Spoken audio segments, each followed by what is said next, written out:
Untuk apa sama-sama umur 30 tahun tapi laki-laki semua? Pendeta Yandi pernah kasih nikah satu pasang nikah, yang laki-laki umur 64 tahun, yang perempuan umur 20 tahun. Ngeri itu. Saya tahu bahwa jemaat yang datang itu mereka bicara tentang perbedaan usia yang signifikan itu. Bedanya berapa? 44 tahun. Waktu khotbah saya bilang begini, dalam sebuah pernikahan beda usia tidak penting. Yang lebih penting adalah mereka harus beda jenis kelamin. Itu lebih penting itu. Untuk apa sama-sama umur 30 tahun tapi laki-laki semua? Oh, pikir apa? Dunia ini sekarang menuju itu. Ada laki-laki gagah-gagah, badan bagus-bagus, pacarnya laki-laki juga. Kita pusing.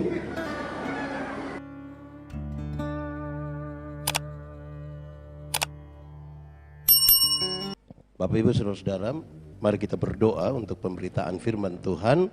Mari berdoa. Ya Tuhan, tibalah saatnya.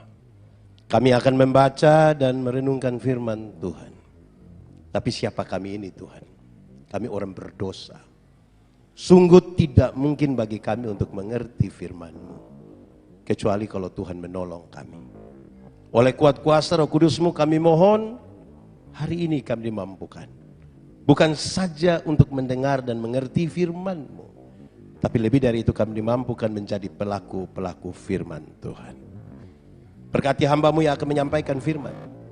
Berkati semua orang yang memberi hidupnya untuk pemberitaan firman hari ini. Jauhkan semua pencobaan, baik di dalam kami, baik di sekitar kami. Biar di dalam damai-Mu kami belajar firman Tuhan. Kami rindu pada firman. Berfirmanlah bagi kami Tuhan. Di dalam nama Yesus, firman yang hidup itu kami berdoa. Amin. Jemaat Tuhan, marilah berdiri untuk mendengar firman Tuhan yang dibacakan dari kitab Efesus pasal 4 ayat 15 sampai ayat yang ke-16. Kita buka bersama-sama Efesus pasal 4 ayat 15 sampai ayat 16. Kita membacanya bersama-sama. 1, 2, 3. Sebaliknya, dengan teguh berpegang kepada kebenaran di dalam kasih, kita bertumbuh di dalam segala hal ke arah Dia, Kristus yang adalah kepala. Dari Dialah seluruh tubuh yang rapi tersusun dan diikat menjadi satu oleh semua sendi yang menopangnya, menerima pertumbuhannya sesuai dengan kadar pekerjaan tiap-tiap anggota dan membangun dirinya dalam kasih. Demikian firman Tuhan. Berbahagia setiap orang yang mendengar firman Tuhan dan yang melakukannya. Haleluya.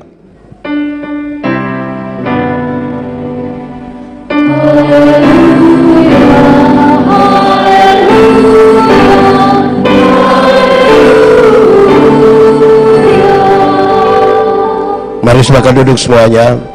Bapak Ibu Saudara-saudara, shalom. Selamat malam. Ada sukacita. Kita merayakan ulang tahun Sinode GPB dan Jemaat Immanuel yang ke-77 itu sudah banyak atau masih sedikit? Sudah tua atau masih muda? Sudah dewasa atau masih anak-anak?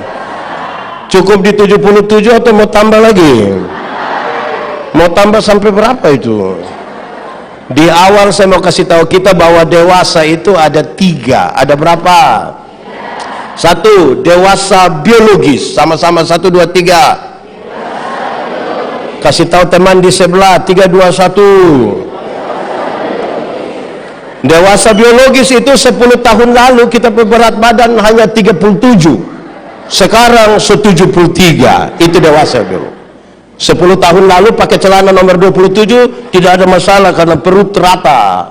Sekarang perut seperti ada 3 begitu, 1 di sini, 1 di sini, 1 di sini. Itu dewasa biologis.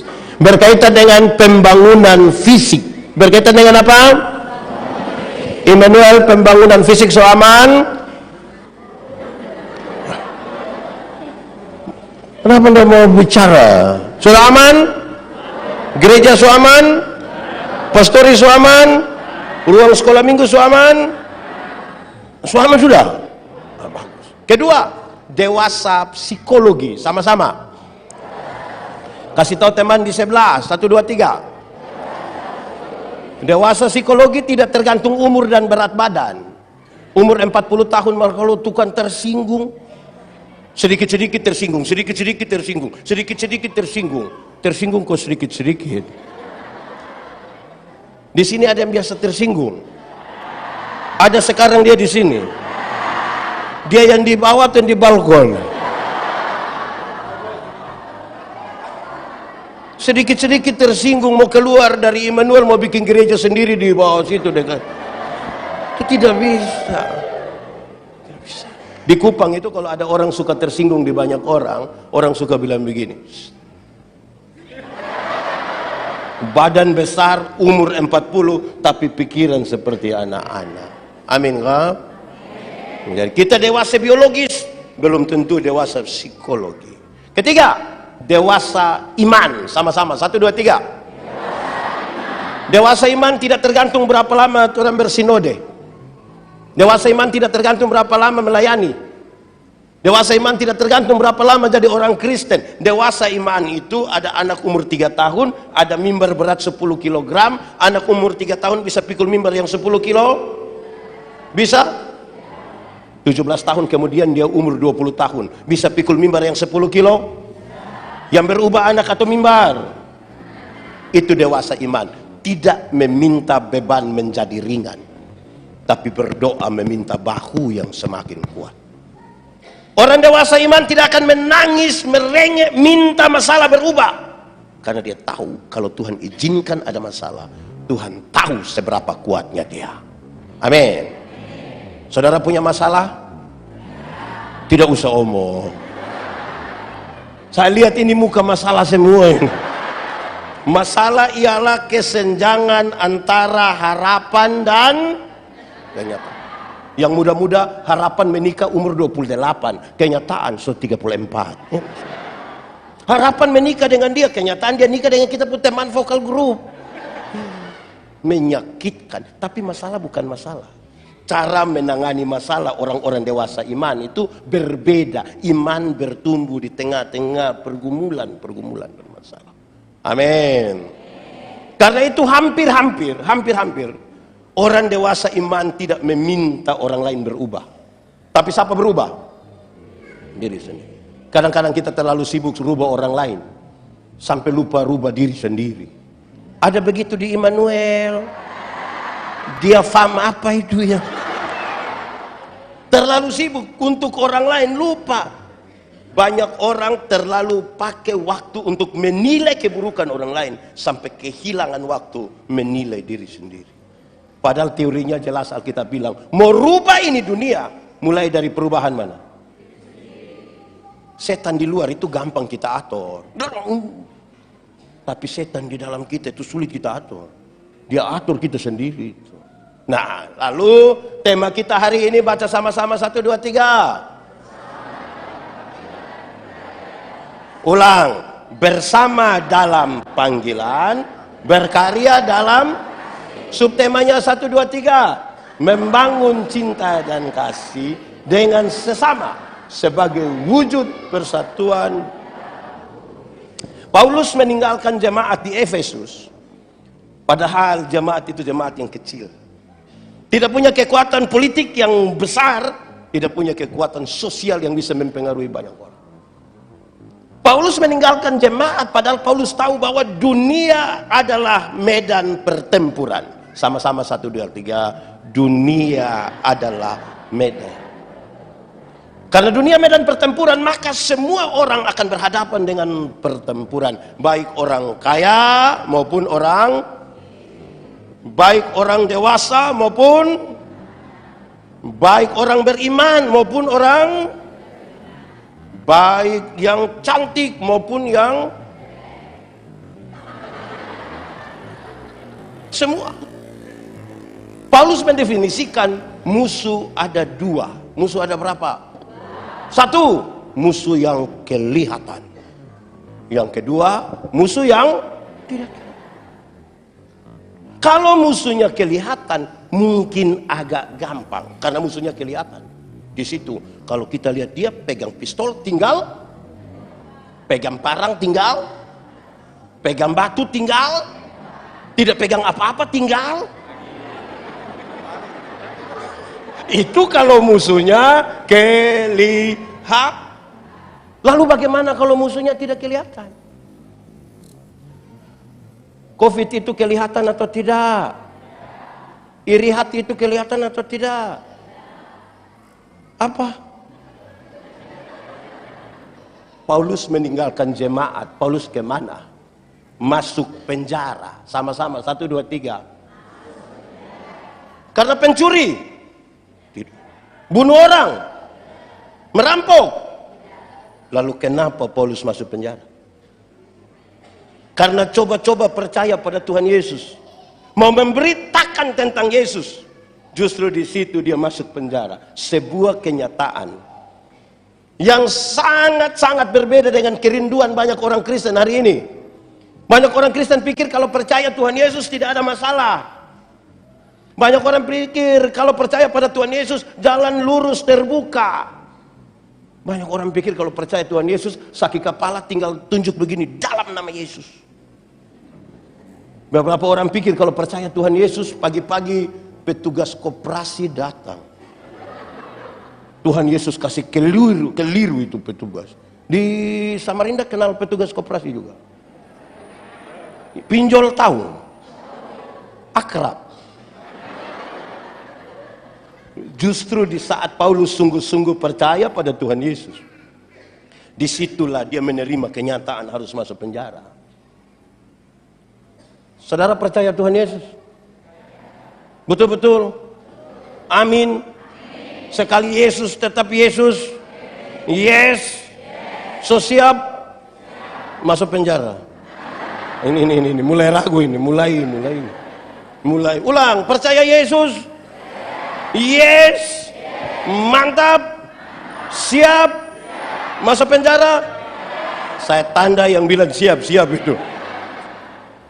Lalu bagaimana sekarang berhadapan dengan persoalan-persoalan ini? Berkaitan dengan pembacaan kita hari ini dan tema ini, Paulus menasihatkan apapun keadaannya, dalam situasi yang baik atau tidak baik, saudara harus tetap berpegang pada kebenaran. Berpegang pada apa? Kasih tahu teman di sebelah, 1, 2, 3. Ada dua kata dalam bahasa Indonesia, benar dan betul. Benar dan betul sama atau beda? Beda atau sama? Sama atau beda? Beda atau sama? Sama atau beda? Sama. Benar bisa berarti betul, betul bisa berarti, tapi dua kata yang sama ini sama-sama diberi awalan apa? Awalan ke, akhiran an. Akan jadi benar, akan jadi kebenaran. Betul akan jadi? Masih sama artinya? Beda. Kebenaran arti lain, kebetulan arti lain. Sekarang saya mau tanya, hari ini kita ikut ibadah penyegaran iman di sini, kebenaran atau kebetulan?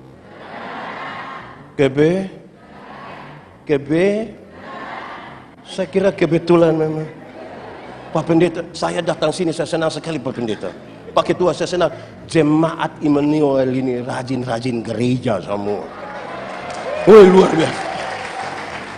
Luar biasa. Baru jam 4 so ada yang datang. Woi. Pak Pendeta, tiap minggu begini Pak Pendeta. Tapi ini kebenaran. Kalau masih hidup hingga saat ini, kebenaran atau kebetulan? Kalau masih hidup hingga hari ini, kebenaran atau kebetulan? Kalau Yesus menembus dan menyelamatkan saya dan saudara, kebenaran atau kebetulan? Tentang Tuhan itu kebenaran. Saya geser sedikit. Kalau kita kulit hitam, kebenaran atau kebetulan?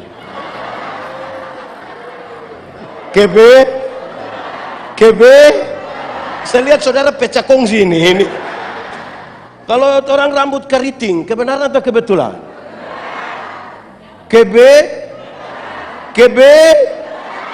kalau punya istri cerewet sekali, kebenaran atau kebetulan?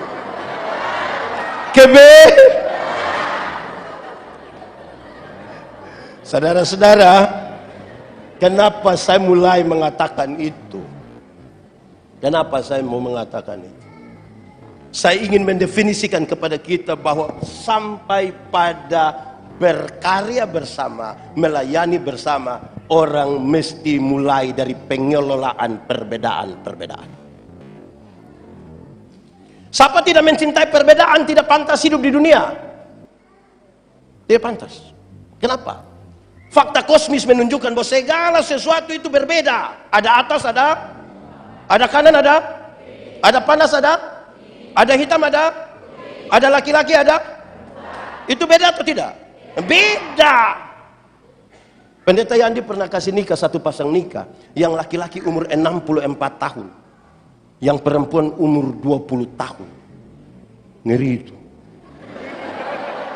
Saya tahu bahwa jemaat yang datang itu mereka bicara tentang perbedaan usia yang signifikan itu. Bedanya berapa? 44 tahun. Waktu khotbah saya bilang begini, dalam sebuah pernikahan beda usia tidak penting. Yang lebih penting adalah mereka harus beda jenis kelamin. Itu lebih penting itu.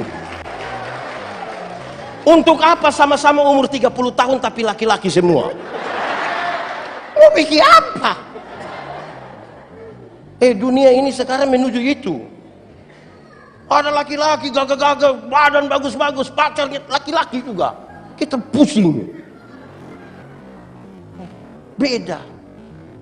Tuhan berdoa supaya mereka menjadi satu. Bukan supaya mereka menjadi seragam, bukan 100. Supaya mereka menjadi, bukan supaya mereka menjadi seragam. Menjadi satu dan menjadi seragam itu dua hal yang beda. Menjadi seragam, satu baju putih semua baju, satu bilando semua bilang, satu pakai hitam semua, itu menjadi seragam. Menjadi satu, pengelolaan perbedaan-perbedaan. Dimulai dari penerimaan atas diri sendiri. Saya Timur, ada yang Ambon, ada Manado, ada Surabaya, ada Jakarta. Tidak apa-apa. Tidak usah saling melecehkan. Tidak usah. Dulu Tuhan mau cipta saya, Tuhan tidak tanya, Yandi, yuk, mau Timur atau Eropa? Dia tidak tanya, langsung jadi. Betul atau tidak? Tidak usah saling menghina. Hari ini kalau orang-orang Indonesia bagian barat merasa lebih baik dari Indonesia Timur, minta maaf, Anda bermasalah dengan hidupmu. Kan kita tidak pernah meminta. Bagaimana membangun persekutuan panggilan bersama kalau masih bicara soal Manadonya, Bataknya, Timur? Tidak bisa. Boleh berjumpa dengan siapapun, tapi identitas diri tidak bisa kita rubah. Kristen tetap Kristen, Timur tetap Timur. Bayangkan kalau saya ini, pendeta Yandi ini, berteman dengan orang-orang Tionghoa. Tidak apa-apa kan? Yang menjadi apa-apa kalau saya minta dipanggil Koko Yandi. Ya itu bakalan. Timur yang tetap Timur saja. Tidak usah. Tidak usah. Penerimaan. Ini serius. Karena kita mau menuju kepada apa yang diucapkan Paulus dalam catatan ini. Banyak orang merasa tinggal dalam kebenaran, padahal belum tentu. Belum tentu. Kenapa? Kebenaran dalam Alkitab punya 3 dimensi. Berapa dimensi? 3 kalau pakai bahasa Indonesia? 3. Pakai bahasa Inggris baru? Pakai bahasa Dayak? Atur saja. Kebenaran dalam Alkitab itu punya 3 dimensi. Pertama, legal. Sama-sama 1, 2, 3. Legalitas. Ikut aturan. Semua bentuk pelanggaran terhadap aturan Tuhan tidak mau.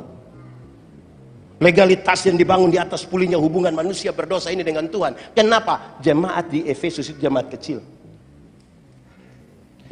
Yang ikut aturan saja dorang cari ini manusia dorang pun salah. apalagi kalau langgar aturan. Sehingga dia bilang, kalau kita baca sampai pasal 6, dia bilang, pakailah ikat pinggang yang namanya kebenaran, supaya engkau dapat bergerak dengan bebas. Ikut aturan. Di sini ada yang suka langgar-langgar aturan? Ada. Ada di sini. Pakai baju warna. Contoh. Di Immanuel ada katekisasi. Ada. Berapa lama? 1 tahun. Berapa kali tidak ada tatap muka, tidak boleh CD? Berapa kali? 3. Terus ada yang datang menghadap pendeta. Pendeta, Desember ada tabisan CD? Yo, bagaimana? Kita punya anak yang di Bandung itu, yang sekolah dokter itu. Anak pintar sekali. Itu dosen belum tahu, dia sudah tahu semua. Nah, kenapa? Nanti Desember dia mau datang. Puji Tuhan, kali ini tahun ini mau Natal sama-sama Papa Mam. Itu pendeta. Maksudnya datang boleh langsung teguhkan. Tidak bisa begitu. Orang lempe anak boleh ikut. Ada apa dia? Tersinggung dia Papa Mama. Mau keluar. Kalau GPP itu bisa kami pindah. Lempe apa? Ikut aturan. Amin. Contoh. Ada yang kerja kantor? Biasa masuk kantor jam berapa? Jam? Taruh ya jam 8. Masuk kantor jam 8, dia pergi setengah 8. Ini ikut aturan atau tidak? Ikut. Itu cara jalannya mantap. Halo, shalom semua, apa kabar? Selamat pagi. Itu kalau masuk jam setengah 8. Bayangkan kalau masuk jam 8, dia pergi setengah 12. Bisa jalan, halo, bisa begitu. Cara jalannya saja sudah mencuriga.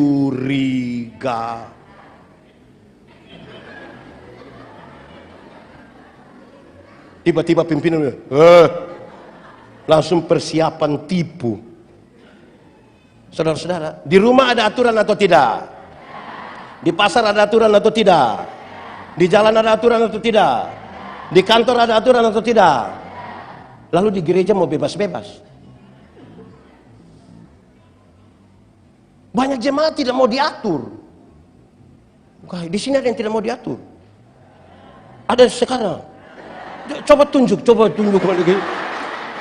Ini mau panggil banyak orang. Bayangkan manusia begini banyak di Immanuel, masing-masing mau atur diri sendiri. Bagaimana? Kebenaran itu legal, ikut aturan. Taat. Bahkan taat sampai mati. Orang tanya saya, Pendeta Yandi, yuk. Biasa minum kopi, ya, kopi hitam, pahit. 1 hari berapa kali? Pagi 1, sore 1. Di rumah. Kalau di luar rumah, lebih dong. Lalu kenapa di rumah hanya 2 kali? Ada istri. Pendeta takut istri? Tidak. Hargai istri. Hargai bagaimana pendeta. Iya, kalau kita bilang, tambah kopi 1. Cukup. Tadi 2. Cukup. Itu pendeta takut. Bukan takut. Hargai. Coba pendeta jelaskan. Bagaimana hargai istri? Ya. Karena kalau nanti pendeta Yandi sakit karena minum kopi, ibu-ibu yang minta foto itu tidak ada yang urus kita. Dia yang bilang stop, itu stop, itu dia yang urus. Betul? Itu pentingnya ibu-ibu stop. Kalau besok-besok kita mati, ibu-ibu yang minta foto di mana-mana, paling-paling hanya kasih naik orang sampai foto, tulis RIP dengan emoticon, terus ada tulisan pernah bersama-sama dengan pendeta. Lalu yang lanjut kredit, ibu-ibu mau lanjut sapu kredit. Ikut aturan. Saya khotbah tentang buah roh dan saya bilang begini, salah satu unsur dari buah roh adalah kelemah lembutan. Sama-sama 1, 2, 3. Kelemah lembutan itu terdiri dari dua kata, yaitu lemah dan banyak suami ini hanya sampai di lemah saja, lembut tidak. Ketika sudah lemah baru dia mengerti kelembutan. Kalau so sakit, so mau mati itu tiba-tiba dia menjadi lembut. Dia bilang pada istrinya, "Mama, tolong, Tuhan Yesus, Mbak." Itu kalau ada lemah. Tapi kalau masih kuat-kuat, istri bilang, "Papa, berhenti John, nggak usah lagi minum, nggak usah pitaman malam-malam." Paling-paling mati.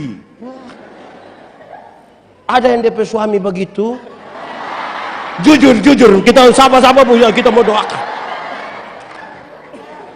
Saudara-saudara, karena itu legalitas mesti ikut aturan. Apapun mesti ikut aturan. Pada saat bayangkan urus banyak orang ini, panggilan bersama-sama dan tidak mau ikut aturan. Gereja di sini jam berapa? 6, 9.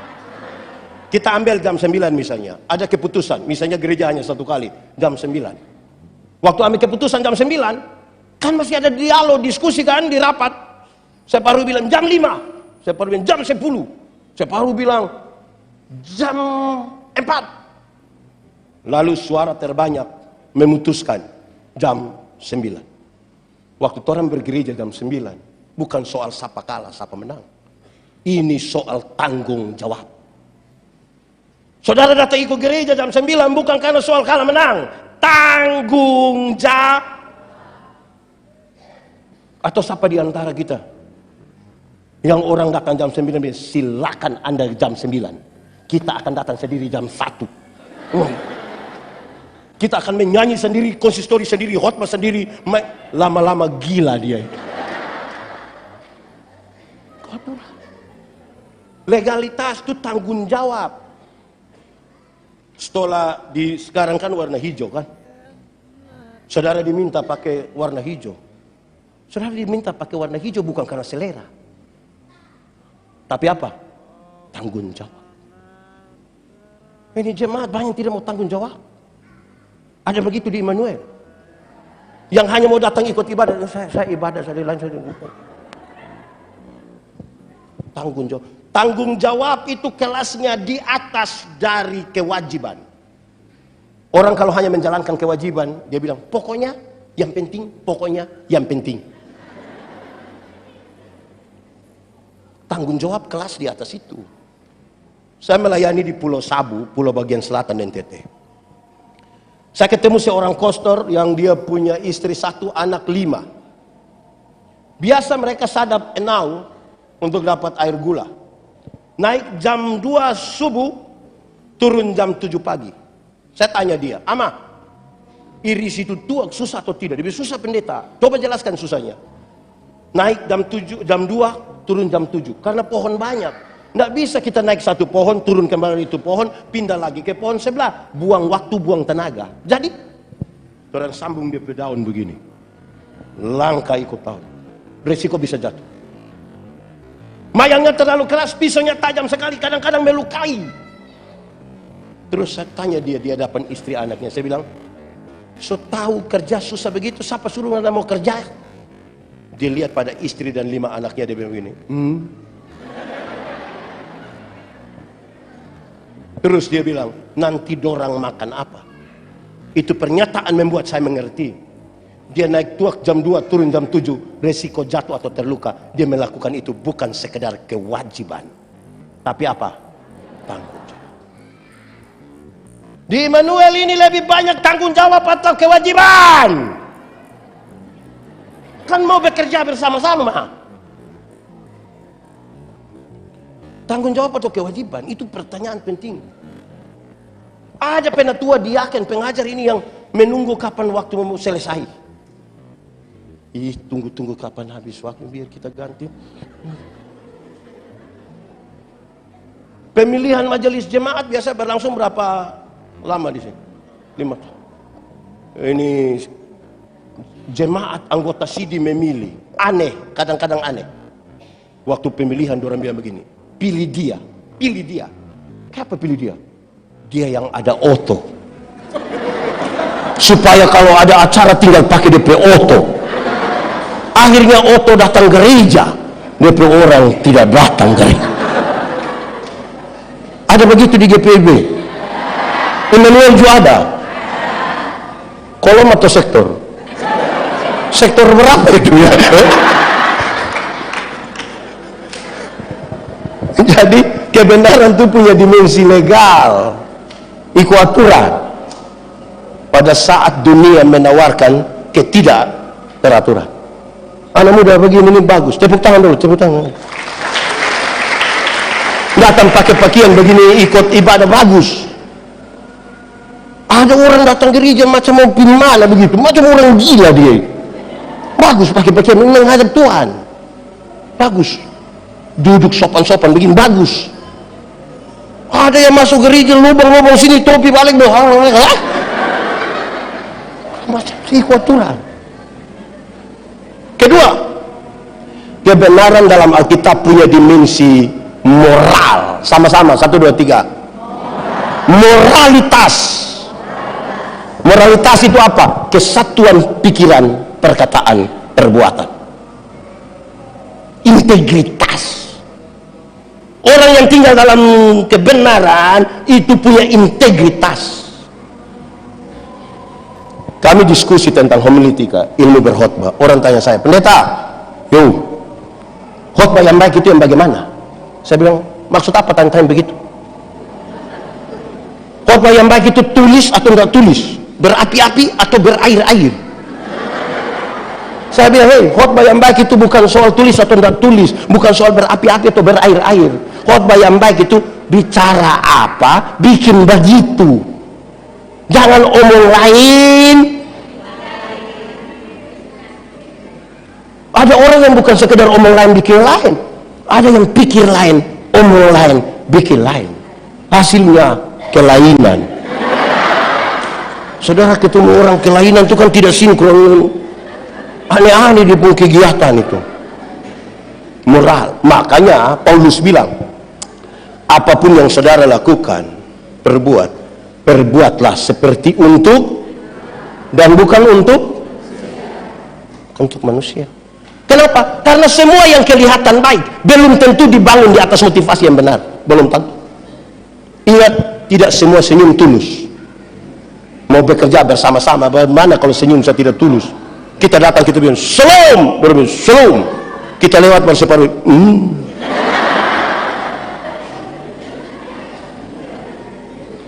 Betul? Pendeta Yandi khotbah di banyak bank di Indonesia. Saya bilang begini, ibu-ibu yang kerja di bank ini cantik-cantik semua. Mau lihat jauh, lihat dekat, tetap cantik. Dorang pakai pakaian bagus-bagus lagi. Kerja di ruangan tertata rapi lagi, ber-AC lagi. Kita pergi bank macam nggak mau pulang, macam mau lihat terus dan bermuka. Kita baru naik tangga terakhir dengan santun sekali dorang bilang begini, selamat siang, ada yang bisa kami bantu? Terus saya tanya dong, ibu-ibu, siapa di antara ibu-ibu yang bangun pagi lihat suami pas bangun terus dia bilang selamat pagi, ada yang bisa kami bantu?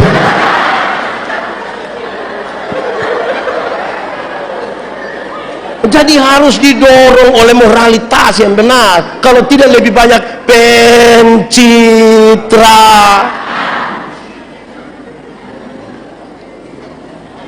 Di Immanuel ada ibadah, habis ibadah ada jabat tangan di pintu. Ada 2 cara jabat tangan yang menjengkelkan. Pertama, saya paling tidak suka kalau kita jabat tangan itu orang datang sorong ujung saja, ini saja. Kita najis kan? Kalau memang nggak usah.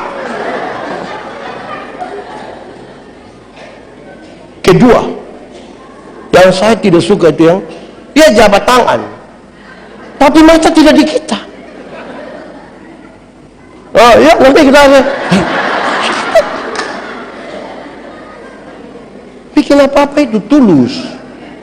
Amin kok, supaya jangan ada dusta di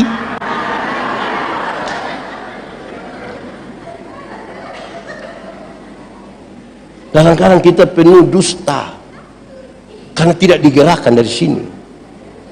Ada saudara-saudara tahu, ada yang kadang-kadang karena mau dapat tugas baca Alkitab, dia datang sengaja terlambat. Hati sebenarnya tidak mau. Jadi kita mau pelayanan, bagaimana kalau hati tidak tulus? Amin, ha? Hati mesti tulus. Kasih persembahan juga tulus. Saudara pernah parkir, bayar uang parkir? Pernah? Saudara kasih kepada tukang parkir saja, saudara lipat baik-baik itu uang kasih.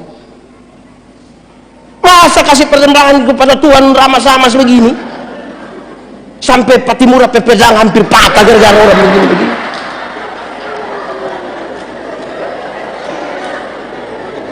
Ada begitu. Kasih di tukang parkir saja kita kasih baik-baik. Masa kasih Tuhan kita kasih sembarang saja? Kasih baik-baik. Isi di amplop atau ya taruh baik-baik, doakan. Saudara butuh doa baik-baik baru kasih. Saya pernah alami, saudara. Saya turun pesawat langsung pimpin ibadah.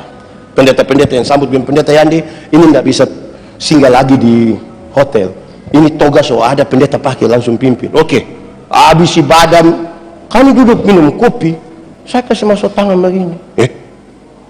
Ada kertas. Uang apa ini?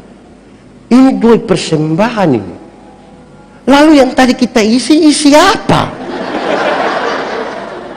Saya pikir-pikir isi apa, baru saya tahu tadi yang saya isi itu boarding pass. Ada tulis nama lengkap, memalukan. Memberi pun mesti tulus. Amin toh? Saudara, musim timur, angin timur itu di NTT cukup berat. Kalau kita kan NTT itu provinsi kepulauan,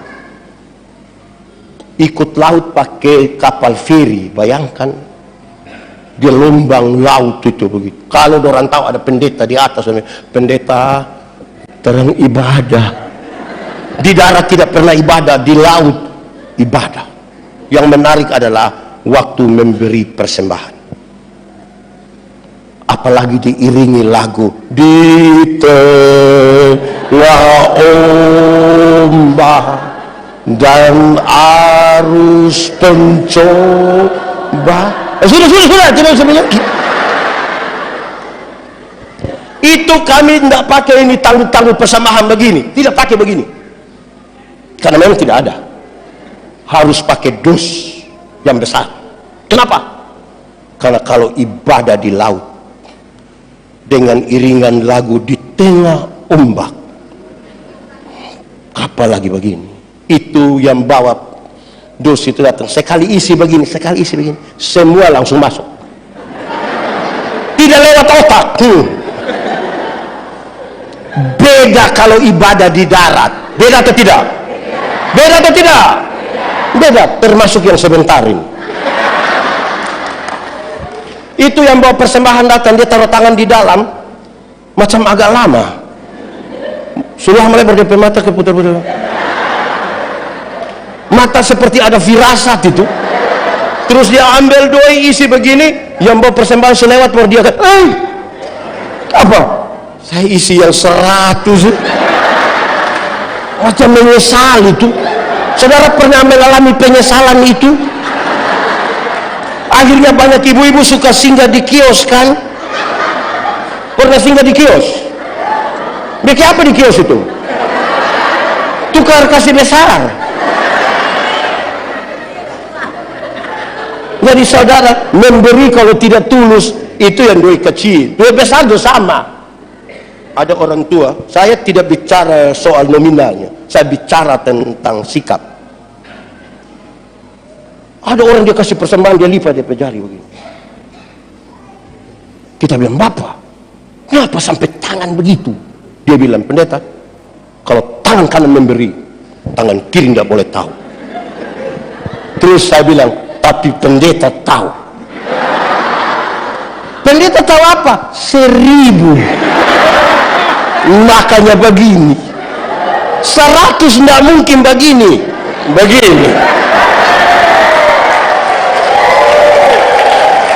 Sebegini lagi sengaja batu-batu dia. Jadi ini soal tulus. Jadi kebenaran itu punya dimensi moral. Doa itu tutup mata, betul? Apakah semua yang tutup mata berdoa? Itu. Nah, Tuhan melihat hati. Amin toh? Bikin apa-apa itu tulus. Supaya kita jangan hidup dalam pura-pura. Kalau tidak banyak yang pura-pura. Ada jengkel tapi shalom, damai di hati. Mesti bikin betul-betul tulus. Amin toh? Ada teori bilang begini. Laki-laki itu melihat perempuan, tapi perempuan melihat perempuan. Laki-laki, suami-suami, bapak-bapak ini kalau duduk sama-sama, tiba-tiba seorang perempuan cantik masuk, serempak dorong pun kepala akan begini. Tapi kalau istri ada di sebelah dan lihat begitu akan membawa masalah, perempuan cantik itu masuk, dia pakai kepala tetap saja. Hanya mata yang pindah. Tapi ibu-ibu melihat ibu-ibu. Ibu-ibu ini kalau duduk sama-sama ada seorang laki-laki ganteng masuk, orang biasa-biasa saja, tidak histeris. Kalau ada yang reaktif kecil dia pergerakan. Jangan coba-coba yang masuk itu ibu-ibu. Tas agak besar, sepatu agak tinggi, rok agak pendek. Itu lihat ibu-ibu pesiku dan bibir. Di gereja untuk kasih tahu teman di sebelah dia pakai siku begini. Yang di sebelah lihat dia pakai bibir. Kadang-kadang 3, 1, 2. Di Immanuel ada. Dia majelis atau jemaat? Majelis jemaat. Ini bersama dalam panggilan dan berkarya. Nanti kita jelaskan lagi kasih. Ini khotbah masih panjang. Bukan mau pendek. Ya bikin apa-apa tulus. Main musik tulus. Saya suka Indanan dong. Begini, ada di banyak tempat. Tugas selesai, keluar di luar. Merokok, main HP, segala macam. Bagus, begini terus. Itu sampai mati begini, bagus. Bagus. Iya, kan kita mau datang dari hati yang tulus.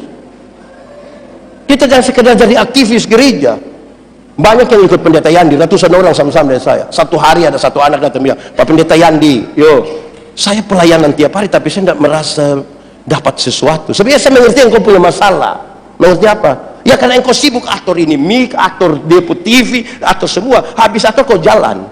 Saya khotbah kau tidak dengar. Habis mau bersihkan kau datang kerja seolah-olah bekerja di luar biasa. Itu cukup teman-teman IO kerja. Gereja itu datang dengan ketulusan. Amin toh? Kalau orang tulus itu tidak gampang tersinggung. Ini kita kasih kesempatan. Kalau kaum perempuan disebut apa di sini? PKP. Dalam rangka ulang tahun 77 Immanuel. PKP menyanyi. Woi, dorang sepakat. Kita orang mau menyanyi. Bertengkar. Seragam atau tidak? Bertengkar. Sudah sepakat seragam, polos atau motif. Bertengkar lagi. Sudah gabung saja polos dan motif. Bertengkar lagi. Motifnya begini atau begini. Lama-lama satu tersinggung. Sudah, kita terus. Pernah terjadi di PKP begitu. Itu ibu ada di sini sekarang. Kuti dia pejari. Hanya dengan ketulusan kita bisa menerima itu perbedaan-perbedaan karena mau dalam pelayanan sama-sama. Bapak-bapak itu berhenti sudah dengan saya harus kiri-kiri betul. Nanti bor kanan lagi. Wah. Saya bilang di mana-mana di Indonesia gereja-gereja tuh banyak maju. Salah satu bentuknya adalah sudah ada vokal grup kaum bapak. Di sini juga ada? Tepuk tangan.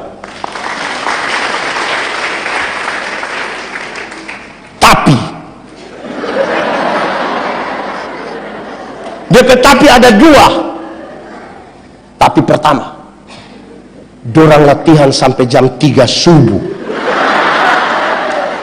Sampai istri mau bunuh dorang itu belum pulang. Di sini juga begitu.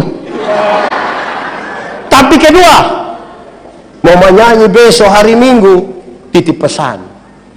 Tolong kasih tahu pendeta, kaum bapak menyanyi setelah firman. Kapan setelah firman? Belum lengkap. Bagaimana mau lengkap pulang jam 3?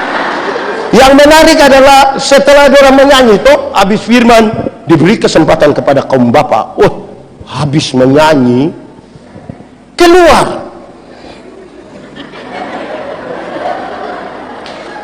Dorang cari pohon. Itu pohon kemudian akan disebut pohon kaum bapak. Di pohon kaum bapak itulah mereka berbicara sambil merokok. Mereka bicara tentang situasi politik terkini di Indonesia dengan analisa yang dalam dan tajam. Tapi dorang pasang-pasang telinga. Kalau pendeta yang pimpin bilang, arahkanlah hatimu pada Tuhan, terimalah berkatnya. Dorang yang dari pohon kaum bapak itu langsung lari cepat-cepat masuk. Supaya apa? Supaya apa? Duduk diam-diam di sini. Wah, gaya. Dengan seragam. Di sekitar sini ada pohon kaum bapak. Oh, tidak ada. Bagus sudah. Sudah. 3. Kebenaran dalam Alkitab itu punya dimensi sosial. Sama-sama. 1, 2, 3. Sosialitas. Sosialitas itu adalah kepekaan untuk turut mengalami penderitaan orang lain. Solidaritas. Kenapa Tuhan Yesus mau berkorban bagi Yandi? Karena dia solider dengan Yandi. Di gereja dalam pelayanan bersama itu butuh solidaritas. Supaya bukan sekedar program. Gereja ini harus gelisah. Kalau kas uang ada banyak, ratusan juta, tapi ada orang miskin di tengah-tengah persekutuan gereja. Gereja ini harus bermasalah ketika tangganya bagus-bagus, tapi tidak ada bidang miring untuk orang-orang difabel bisa naik ke atas. Harus gelisah. Gereja harus gelisah dengan mereka yang melihat tapi tidak bisa mendengar. Lalu kita beritakan apa buat orang?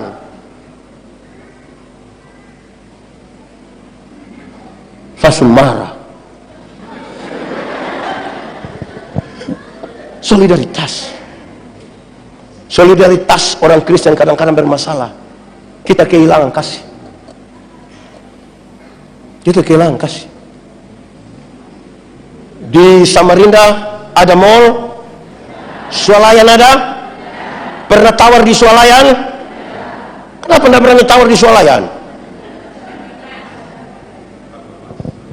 Harga pasto 99.900, ame doi 100 kasih. Dorang kasih kembali permen satu, tidak usah, kau dapat saja, jangan mau. Tapi kalau pagi-pagi dia beli sayur di oma-oma yang setua, oma-oma mungkin pulang jual sayur so mati dia. Itu tawar atau tidak? Tawar atau tidak? Itu tawar, itu mengerikan. Oma sayur berapa? Oma susanangin nih. Oma bilang 3.000. Sengaja kaget. 3.000? Boleh 9.000 Oma. Kadang-kadang boleh 9.000. Oma tanam sendiri juga. Itu kalau kita yang jual, kita bawa gratis saja, bawa. Tawar sayur 3.000 jadi 9.000. Padahal turun dari Innova terbaru. Di tangan kanan ada iPhone terbaru, tangan kiri ada Samsung terbaru, masih ada Nokia dalam tas, rantai salib berat 2 kilogram. Tawar sayur 3.000 jadi 9.000, mengerikan. Mulai besok kalau beli sayur, tawar itu kebalik dari itu. Tanya itu oma, sayur berapa? 3.000. Maaf Oma, boleh 1 3.000 Oma? Kalau bisa tawar sayur 3.000 jadi 1 3.000, hanya 3 kemungkinan. Kemungkinan pertama, itu orang punya solidaritas sosial yang sangat kuat, pantas ditiru, pantas diberi apresiasi. Tapi yang kedua mungkin makam puji, atau mungkin yang ketiga gila. Solidaritas kasih kita hilang. Saudara tahu hari-hari ini di zaman AI ini, jalan-jalan ada orang celaka, banyak kita tidak tolong, siaran langsung. Hai guys, ada yang celaka guys di jalan ke Balikpapan guys, motor metik, habis siaran langsung guys, mati. Kasih kita terlambat. Aduh. Lalu dia jelaskan, dia jelaskan begini, kebenaran yang punya dimensi sosial, legal, moral, sosial, mengarah kepada Kristus. Itu teks bilang begitu kan. Mengarah kepada Kristus berarti tidak menurut apa yang kita mau, tapi menurut apa yang Kristus mau. Yang menarik itu saudara adalah, kalau baca Yohanes 6:14, jangan hanya berhenti di ayat 6, lanjut sampai ayat 12. Ayat 12 bilang begini, barang siapa percaya kepadaku, melakukan pekerjaan yang aku lakukan. Mengaku percaya pada Yesus, harus lakukan apa yang dia lakukan, mengarah kepada dia. Saudara, satu hari Tuhan Yesus urus seorang perempuan berzina yang kena tangkap, supaya nanti kalau ada yang berzina, uruslah pakai cara Yesus. Menurut hukum setempat, dia mesti dilempar dengan batu sampai mati. Banyak orang mau datang kepada Yesus dengan harapan itu. Yesus bilang begini, kalau ada yang merasa tidak berdosa, angkat batu, lempar duluan. Ada yang lempar? Yesus tanya, dorang di mana? Sepulang papa. Yesus bilang begini, engkau pergilah dan jangan berbuat dosa lagi. Kalimat pergilah dan jangan berbuat dosa lagi, Tuhan Yesus tidak setuju dengan dosa, tidak kompromi. Dosa tetap dosa. Tetapi kepada perempuan pendosa ini, Yesus beri kesempatan baru. Masa lalu tidak bisa dirubah, tapi masa depan bisa dirancang di dalam nama Tuhan. Pertanyaannya sekarang, suami-suami, di sini suami hanya 10. Suami-suami, satu hari ketahuan istri berselingkuh dengan teman kantor, bisa urus pakai cara Yesus? Bilang kepada istri, "Ma, pergilah dan jangan berbuat dosa lagi." Wih, saya bayangkan kami timur agak berat. Pergilah dan jangan pulang lagi. Itu tidak mengarah kepada Kristus. Ibu-ibu, satu hari ketahuan suami berselingkuh dengan teman kantor, bisa urus pakai cara Yesus? Bilang kepada suami, "Papa, pergilah dan jangan berbuat dosa lagi." Pasti papa bilang, "Puji Tuhan." Banyak kita melayani tapi tidak berani punya kerendahan hati yang seperti Kristus dan bilang begitu. Banyak istri bilang, "Papa kira papa sendiri yang bisa. Jangan lihat kita umur 40 tahun begini, tapi berapa yang kecewa."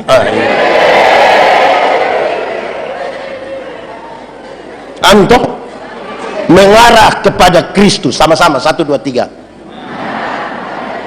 Kasih kawan di sebelah, 3, 2, 1. Jadi bikin apa-apa, tanya apa yang Yesus bilang, apa yang Yesus bikin. Bukan apa yang kita pun mau, apalagi ikut dunia pun mau. Tidak, mengarah kepada Kristus. Satu waktu Yesus urus sebuah dilema pajak dengan sebuah pertanyaan yang jawabannya gampang tapi risikonya berat. Boleh bayar pajak kepada kaisar atau tidak? Kalau Yesus jawab boleh, ribuan orang pengikut Yesus akan meninggalkan Yesus karena pajak terlalu berat. Tapi kalau Tuhan Yesus bilang tidak boleh bayar pajak kepada kaisar, maka Yesus akan dianggap memprovokasi masyarakat untuk melawan pemerintah. Pasti dia ditangkap. Yesus bilang, tunjukkanlah kepadaku uang untuk pembayaran pajak itu. Gambar dan tulisan siapa ini? Kaisar. Berikan kepada kaisar apa yang wajib kamu berikan kepada kaisar, tapi berikan kepada Tuhan apa yang wajib kamu berikan kepada Tuhan. Itu bukan soal doi, itu bukan soal uang. Gambar dan tulisan siapa? Kaisar. Kasih kepada dia. Tapi Alkitab bilang, dan kamu adalah gambar dan tulisan Allah. Berikan uangmu pada kaisar, tapi berikan dirimu pada Tuhan dan bukan uangmu. Supaya jangan ada orang bilang, Pak Pendeta, saya memang tidak ke gereja, tapi saya punya persembahan, ada pergi terus. Di surga itu bukan kios jual Indomie. Tuhan butuh kita pun penyerahan diri, bukan doi, walaupun doi ada ikutannya, supaya persembahan dimulai. Saudara tahu persembahan dalam gereja itu dia pun kata dasar sembah, sama-sama 1, 2, 3, bukan sumbang. Atau di GPB tulis persumbangan, persembahan, karena sembah datang dalam rupa yang baik sebagai bentuk penyembahan, dan dimulai dari persembahan. Hanya ini Tuhan persembahanku, segenap hidupku, jiwa dan ragaku, sebab tak ku miliki harta kekayaan yang cukup berarti untuk. Ya, tapi kalau ada jangan bilang hanya ini Tuhan, tidak ada. Jangan politik begitu juga. Mengarah pada Kristus. Lalu untuk terikat semuanya menjadi satu, ada 2 pembahasan yang akan saya bilang di sini. Supaya kan harapan dia ayat 16, supaya rapi, tersusun dan diikat menjadi. Saya mau bicara 2 hal. Hal yang pertama, masing-masing pribadi harus menyatu dulu dengan Tuhan, baru menyatu dalam persekutuan. Tidak boleh ada satu orang pun yang tidak menyatu dengan Tuhan, tapi mau datang menyatu dalam persekutuan. Tidak bisa rapi tersusun. Panggilan kita tuh dimulai dari panggilan pribadi, personal, baru datang pada panggilan secara komunal, bersama-sama. Tiap-tiap orang harus punya pengalaman dengan Tuhan, relasi personal yang kuat, baru dia datang ke sini. Tanpa itu tidak bisa. Tapi dengar ini, relasi personal yang kuat hanya bisa terjadi dengan cara menjaga kekudusan. Sama-sama 1, 2, 3. Kenapa kekudusan itu penting? Karena Tuhan yang kita sembah adalah Tuhan yang kudus. Yang kudus tidak dapat bersatu dengan yang tidak kudus. Tanggalkanlah kasutmu, sebab tempat di mana engkau berdiri itu kudus. Kalau kudus itu terang, tidak kudus itu gelap. Yang terang tidak dapat bersatu dengan yang gelap. Orang di terang bisa lihat orang di gelap? Bisa? Orang di gelap bisa lihat kita di terang? Lalu kenapa kadang-kadang orang sudah terang tapi dia kembali ke gelap? Karena dia suka begini, dia suka begini. Orang Nado bilang baho, kalau sebegini sedikit lah dia.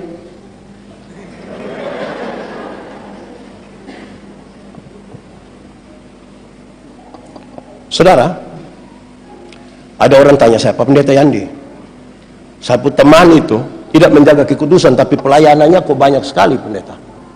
Ya, orang tidak menjaga kekudusan tapi pelayanan banyak, itu dia hanya aktivis pelayanan. Dia sibuk menjawab jadwal-jadwal. Dia menjadi pelayan pekerjaan, bukan pelayan Tuhan. dia hanya menjadi calo. Pendeta Yandi berkhotbah setiap hari. Apa menyatu dengan Tuhan? Belum tentu. Belum tentu. Saudara main musik bagus, menyanyi bagus, menyatu dengan Tuhan? Belum tentu. Kalau tidak menjaga kekudusan. Majelis jemaat, penatua diaken, melayani tiap hari, menyatu dengan Tuhan? Belum tentu. Kalau tidak menjaga kekudusan. Saudara mungkin hadir pada semua ibadah, bahkan saudara disebut maha hadir.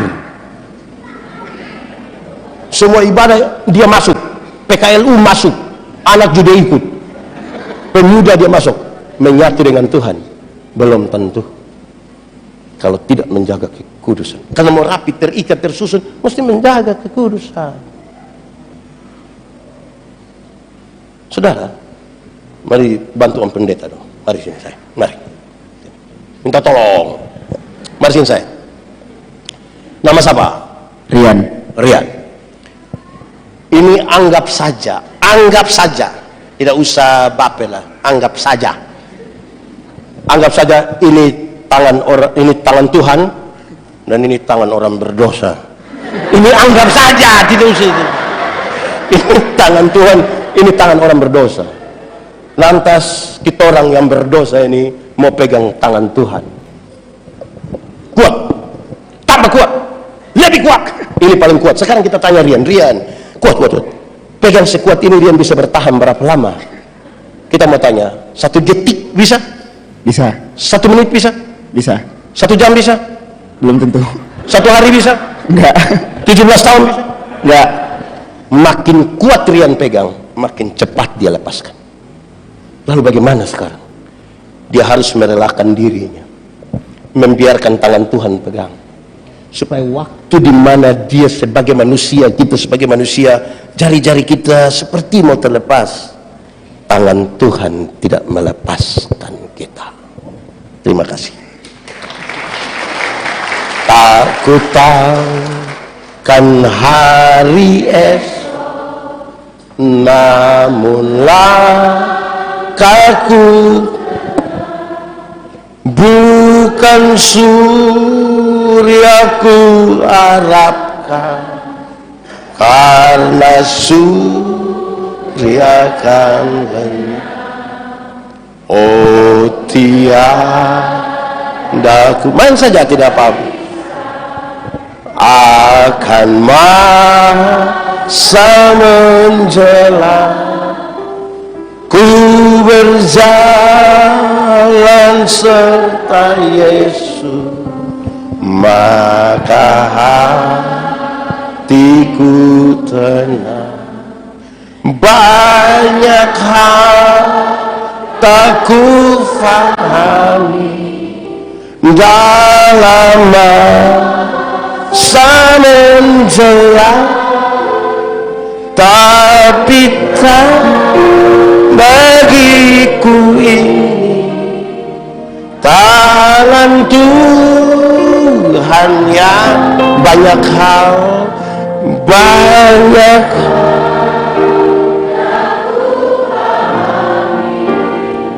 dalam masa menjelang, tapi tak bagi tangan Tuhan yang. Kalau mau rapi tersusun, mesti jaga kekudusan. Kedua, kasih. Sama-sama 1, 2, 3. Hukum Taurat itu ada 10. Ada berapa?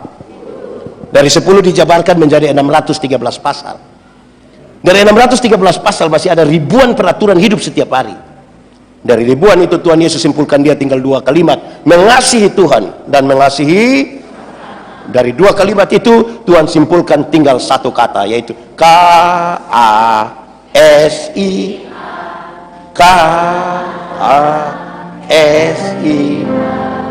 Kasih, kasih, kasih, kasih, kasih, kasih, kasih.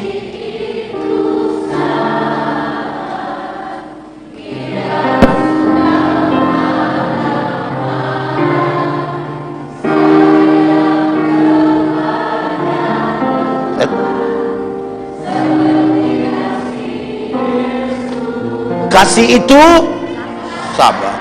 Tidak suka, di sini ada yang suka marah-marah, dia pakai baju merah.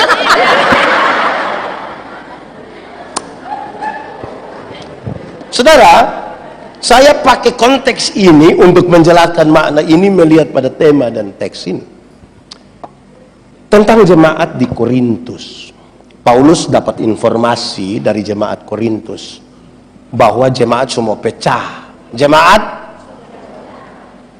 mau pecah karena apa? Karena dua hal. Berapa hal? Satu, karena jemaat suka pilih-pilih pelayan. Sama-sama 1, 2, 3. Karena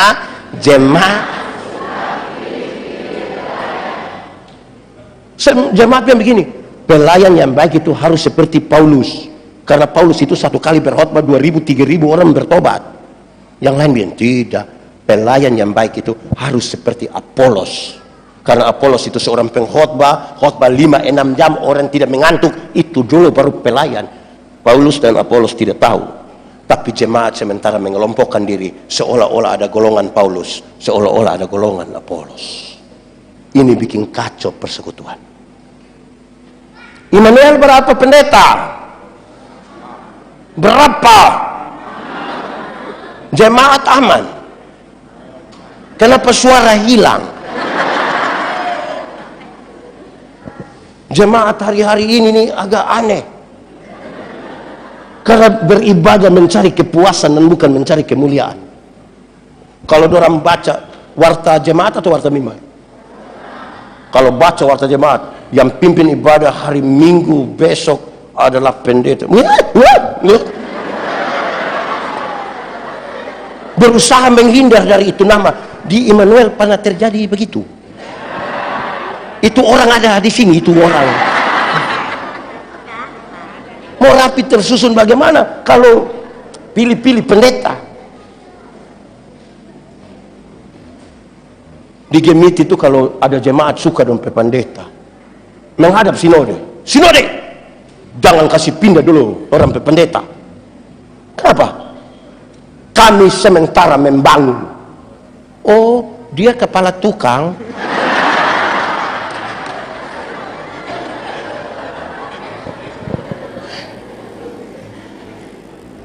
Pas periodisasi berapa tahun pendeta? 5 tahun. Pindah.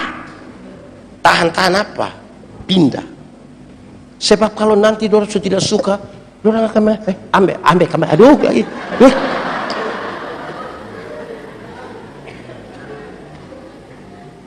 ibarat pacaran itu masih cinta putus supaya pakai menangis. Kedua, jemaat mau pecah karena suka membanding-bandingkan karunia. Suka? Paulus bilang, orang percaya pada Tuhan Yesus diberi karunia Roh Kudus, dan karunia Roh Kudus terbagi dalam 2 bagian. Karunia motivasi, karunia manifestasi. Karunia motivasi itu seperti berkhotbah, menyanyi, mengajar, mendampingi orang. Karunia manifestasi seperti menyembuhkan orang, bicara dalam bahasa roh, menerjemahkan bahasa roh. 2 karunia ini statusnya sama, dipakai untuk pembangunan jemaat. Tapi jemaat tidak sementara mau membangun jemaat, sibuk dia membanding-bandingkan. Di sini tidak ada roh, di sana yang roh sampai keluar.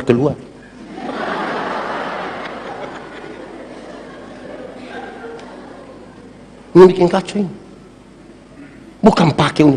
Paulus di pasal 12, Paulus bilang, aku akan memberitahukan kepada kamu karunia yang paling utama. Sebab banding-banding karunia ini seperti anak kecil ini, belum bisa makan makanan keras. Ini baru minum susu saja ini. Ya bisa. Pasal 13, pertama Korintus 13, Paulus kasih tahu. Dan karunia yang paling utama adalah kasih. 3 ayat pertama Paulus jelaskan. Ingat, sekalipun engkau tahu seluruh bahasa manusia, bahkan bahasa malaikat engkau tahu semua, tapi kalau kasih tidak ada padamu, engkau hanya seperti gong. Kedua, walaupun engkau pintar sekali, bahkan engkau punya iman yang sempurna, tapi kalau kasih tidak ada, engkau tidak ada guna. Ketiga, sekalipun engkau terlalu baik, memberikan semua yang ada padamu, bahkan tubuhmu yang kau berikan untuk dibakar sekalipun. Tapi kalau kasih tidak ada padamu, engkau tidak ada faedahnya. Baru Paulus jelaskan ayat 4-7, dia mulai 1 ini. Kasih itu sabar. Sama-sama 1, 2, 3. Sabar. Karena urus orang banyak ini harus sabar. Tidak bisa paksa kehendak, harus. Dalam Alkitab, sabar tidak berurusan dengan menunggu waktu selesai. Kapan mau pulang? Ini pendeta beberapa, tidak. Sabar dalam Alkitab berkaitan dengan 2 hal. 1, sabar terhadap situasi. Sama-sama 1, 2, 3. Ada situasi tertentu dalam bergereja yang kita tidak suka, seperti mau lari sudah dari gereja. Tapi firman Tuhan bilang apa? Sabar. Ada sakit penderitaan yang kita tidak mau jalani, kanker bertahun-tahun ini, sampai kita sudah, Tuhan kalau perlu Tuhan ambil kita punya hidup daripada buat kita sengsara begini. Firman Tuhan bilang apa? Sabar. Ada tanggung jawab pelayanan yang kita tidak mau jalani lagi, menunggu kapan waktu habis biar kita selesai. Firman Tuhan bilang apa? Sabar. Ada pendeta satu, kepala botak, khotbah terlalu lama, orang supaya malas dengar, mau keluar ke pohon PKB. Tapi firman Tuhan bilang sabar.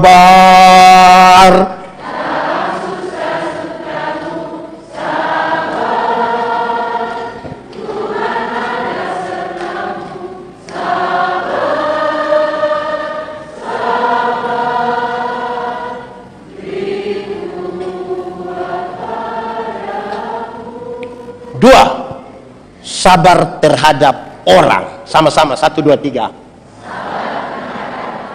Kasih tahu teman di sebelah. 1, 2, 3.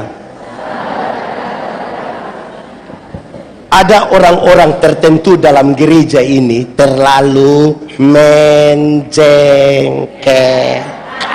Tapi firman Tuhan bilang, ada tetangga-tetangga itu terlalu tapi firman Tuhan bilang, ada pendeta-pendeta itu terlalu menjengkel. Tapi firman Tuhan bilang, ada penatua diaken itu terlalu menjengkel. Tapi firman Tuhan bilang, ada jemaat itu terlalu menjengkel. Tapi firman Tuhan bilang, ada suami terlalu tapi firman Tuhan bilang, ada juga istri terlalu tapi firman Tuhan bilang,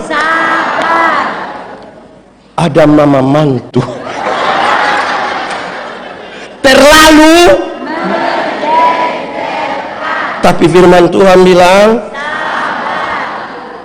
ada orang duduk di kita punya sebelah kiri atau sebelah kanan sekarang ini terlalu tapi firman Tuhan bilang, kan mau rapi tersusun toh di ikamen. Kalau tidak sabar, mau bagaimana? Mau janji latihan saja, ada yang datang hari Senin, Rabu tidak datang, pas mau tampil baru dia datang. Tapi firman Tuhan bilang, ada anggota paduan suara itu yang dia punya suara melengking, tapi firman Tuhan bilang, karena ada urus orang banyak. Ada yang kita pelayanan dia tidak ada, pas makan tiba-tiba dia sampai sangat tapi firman Tuhan bilang, ada vikaris itu terlalu tapi firman Tuhan bilang apa? Sekarang hafal, ikut yang pendeta bilang, kasih ialah omong ulang. Kasih ialah kebaikan, tidak terpatahkan oleh apapun, tidak akan berubah menjadi kebencian. Ulang-ulang. Kasih ialah kebaikan, tidak terpatahkan oleh apapun, tidak akan berubah menjadi kebencian. Rujukannya begini, karena begitu besar kasih Allah akan dunia ini. Apakah Tuhan Allah mengasihi dunia? Apakah dunia mengasihi Tuhan? Apakah karena dunia tidak mengasihi Tuhan, Tuhan berhenti mengasihi dunia? Apakah kemudian Tuhan membenci dunia? Saudara lihat sekarang, kasih tidak terpatahkan. Sama-sama 1, 2, 3. Supaya jangan ada orang bilang begini, Pak Ketua, saya terlalu hargai Pak Ketua. Tapi ketika saya lihat Pak Ketua punya sifat asli begini, maaf, itu bukan kasih. Ego. Immanuel ini lebih banyak kasih atau egois? Dia omong semua mesti dengar, orang omong dia tidak mau dengar. Ada begitu di sini?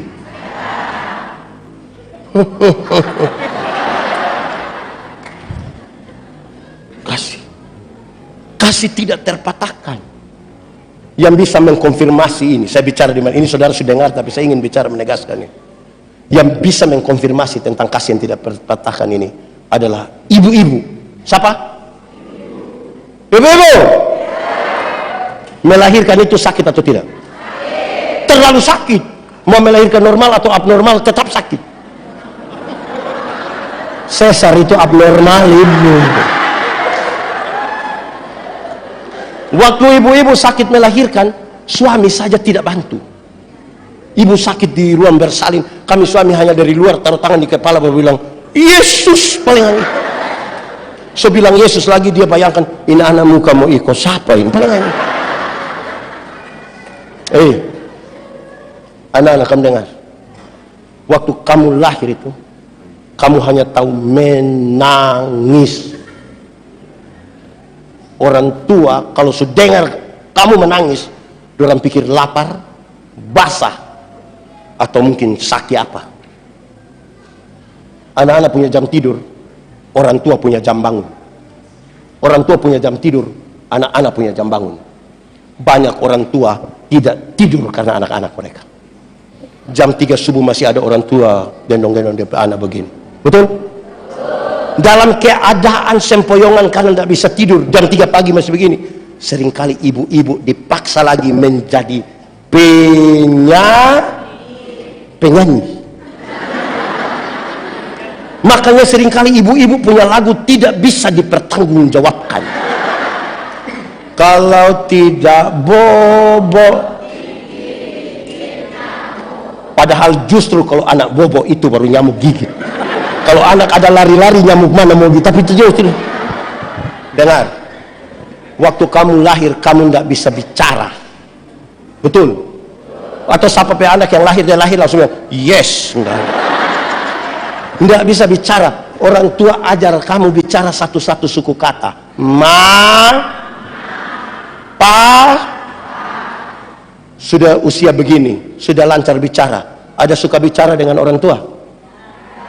Lebih suka bicara dengan sekarang lihat, nggak tahu bicara, orang tua ajar bicara, so lancar bicara, lebih suka bicara dengan teman daripada dengan orang tua. Pertanyaan terakhir, kenapa mau kasih makan ini manusia-manusia ini? Kenapa? Sama-sama 1, 2, 3. Kasih tidak terpatahkan. Waktu kamu baru lahir, kamu nggak bisa jalan. Jangan marah dulu. Mau kasih tahu kamu pun kebaikan. Waktu kamu lahir kamu tidak bisa jalan. Atau siapa anak lahir langsung menari macam tadi begini. Orang tua ajar kamu jalan, pegang di tangan, baru bilang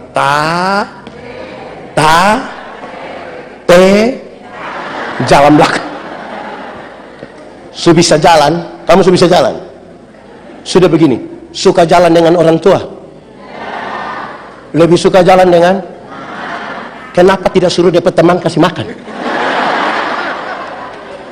Sama-sama 1, 2, 3. Kasih tidak Orang tua bilang begini, anak, asal kamu mau sekolah tinggi, biar orang tua ikat perut tidak apa-apa. Orang tua sampai omong ikat perut, bukan berarti dorang mau pakai stagen, tapi dorang berhutang untuk anak-anaknya. Kamu ada pegang handphone Android, utang.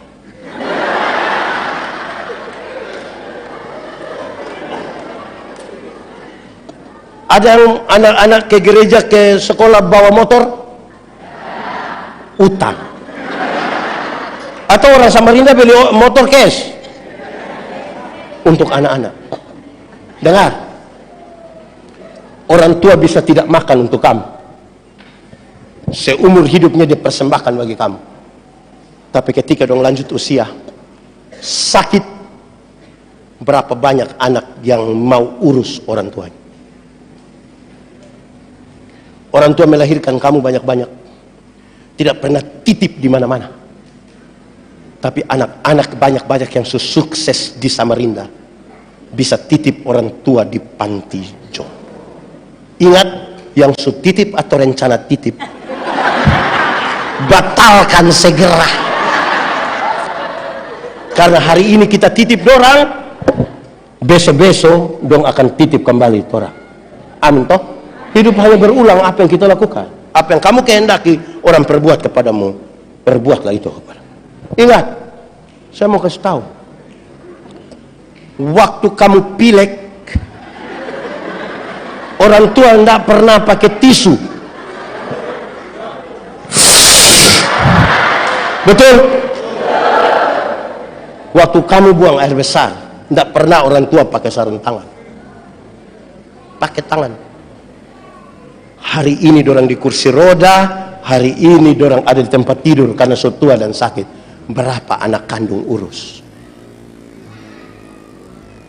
Ada berapa anak kandung urus? Vikaris, berapa saudara? 4. Berapa saudara? Berapa saudara? Berapa saudara? Berapa saudara? Berapa saudara? Orang tua bisa melahirkan kamu 4. 2, 3, 3, 2. Tapi kamu 4 yang sukses, belum tentu urus satu ibu yang melahirkan kamu. Belum tentu. Kasih yang tidak berimbang.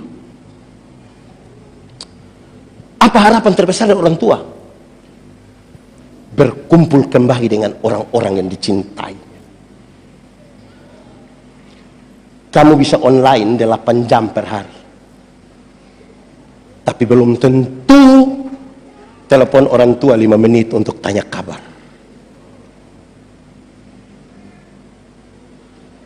Dunia kok seperti tidak adil soal kasih. Karena itu hanya orang tua, ibu-ibu yang bisa mengkonfirmasi kasih yang tidak terpatahkan. Saya meminta saudara renungkan. Kalau hari ini orang tua yang mati itu hidup kembali, atau ini pertemuan terakhir dengan orang yang kau kasih, apa yang akan kamu bilang pada mereka? Besok langsung mati, mau ngomong apa? Kalau hari ini kita berjumpa terakhir, mau ngomong apa? Kita menyanyi lagu ini, izin lagu dunia biar kita menyanyi. Kasih ibu ke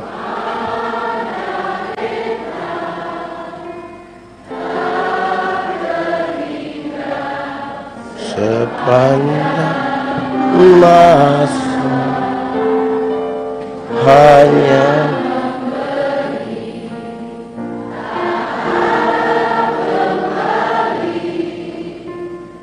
bagai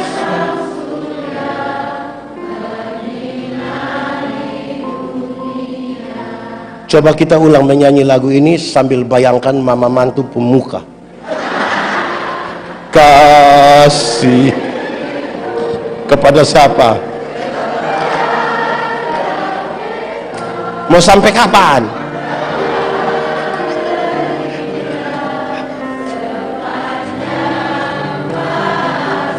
Hanya apa? Hanya apa?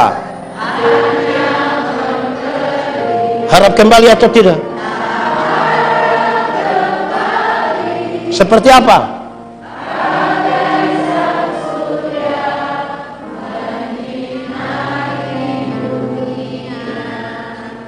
Begini baru sengaja sedih-sedih. Kasih itu begitu. Makanya orang tua kalau dia marah dia pe anak, tapi karena kasih tidak terpatahkan, dia bilang nanti ngoni sukawin mau ngoni rasa sendiri. Ya kan? Karena hanya kasih yang bisa buat kita bertahan. Kasih yang buat kita rindu. Kasih yang buat kita mau cari tahu dia mau. Kasih yang membuat kita mengenal dia. Kasih yang membuat kita mau baku dapat terus. Hanya kasih. Jadi yang pemalas gereja itu tidak ada kasih. Karena dia tidak mau baku dapat dari orang lain.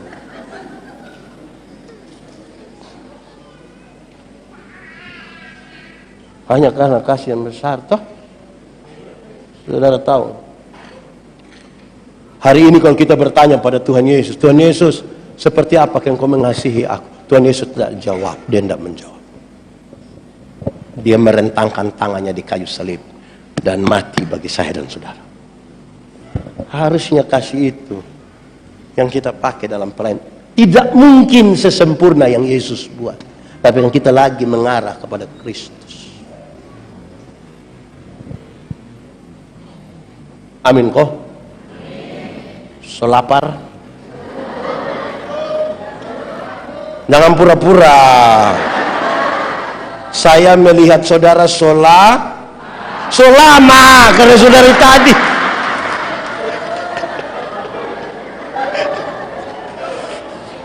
Saudara, kita punya karunia tuh beda-beda toh. Tuhan berjumpa dengan pendeta Yandi beda, Tuhan berjumpa dengan vikaris, Tuhan berjumpa dengan pemuda beda-beda. Supaya perjumpaan yang berbeda itu membuat orang waktu ketemu, ternyata Tuhan itu luar biasa. Berbagilah cerita dalam kebersamaan itu. Saling mendengar, saling menguatkan, saling menolong, saling mendoakan, menjauhkan segala macam iri hati. Bahwa kita bisa menyatakan sebuah tubuh Kristus. Saya tutup khotbah ini. Ada satu acara besar, saudara dengar ini tapi saya mau cerita ulang. Di satu acara besar ada, pas saya mau khotbah ada orang bangun kasih kesaksian, ibu-ibu kasih kesaksian, dia bilang satu waktu antara tidur atau tidak tidur begitu, malaikat bawa dia ke surga. Wih, surga itu bagus sekali. Saya pikir betul. Jalan-jalan di surga yang bagus itu, tiba-tiba dia coba lihat satu ruangan di pojok. Ruangan yang bagus itu terdiri dari mulut-mulut. Mulut semua. Dia tanya malaikat, kenapa itu hanya mulut-mulut? Terus malaikat jawab dia, oh itu mulutnya pendeta-pendeta. Kenapa mulut pendeta? Pendeta itu khotbah bagus dari DP mulut masuk surga, kaki tangan ada di neraka. Tersinggung itu. Pas giliran mau khotbah, saya bilang, ibu, orang dua selesaikan yang tadi. Kita Ibu tahu pisau? Dia bilang tahu.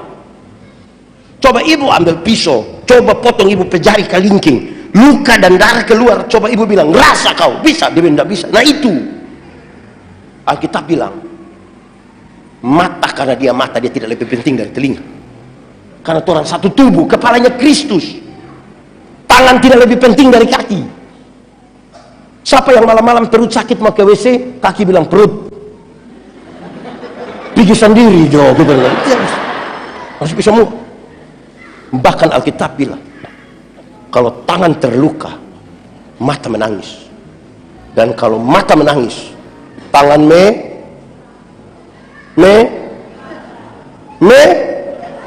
melap. Ya, jadi ibu, kalau mau masuk surga itu masuk semua. Mulut, kaki, tangan. Masa mulut di sini, kaki, tangan di neraka? Ini sesat. Urus persekutuan jemaat itu begitu. Satu saki, semua saki. Satu senang, semua senang. Jangan cari senang sendiri. Amin toh? Orang kerja dia tidak ada, tapi bagian babungkus dia nomor 1. Di sini ada yang tukang babungkus. Ada di sini dia. Depetasi siapa ya? Supaya Tuhan satu hati toh. Tuhan memberkati kita. Mari tunduk kepala semua di hadapan Tuhan. Firman Tuhan berkata, kalau kamu dengar suaranya, jangan keraskan hatimu. Minta Roh Kudus lembutkan setiap hati yang keras. Nikmati 1-2 menit bersama-sama dengan Tuhan. Dan dengan jujur katakan satu kalimat kepada Tuhan. Jujur. Ingat, manusia itu orang tipu, tapi Tuhan tidak bisa kita tipu. Dia lihat sampai ke kedalaman jiwa. Bahkan untuk hal-hal yang tidak pernah kita ungkapkan sekalipun, katakan sesuatu pada Tuhan.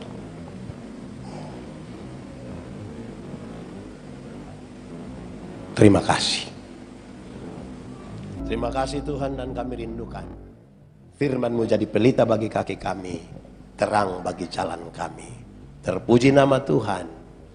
Amin. Pemberitaan firman Tuhan selesai. Tuhan memberkati kita. Mari beri kemuliaan bagi nama Tuhan.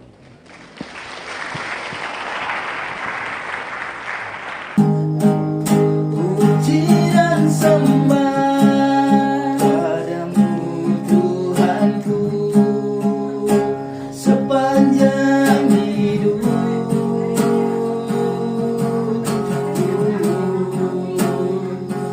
Inilah yang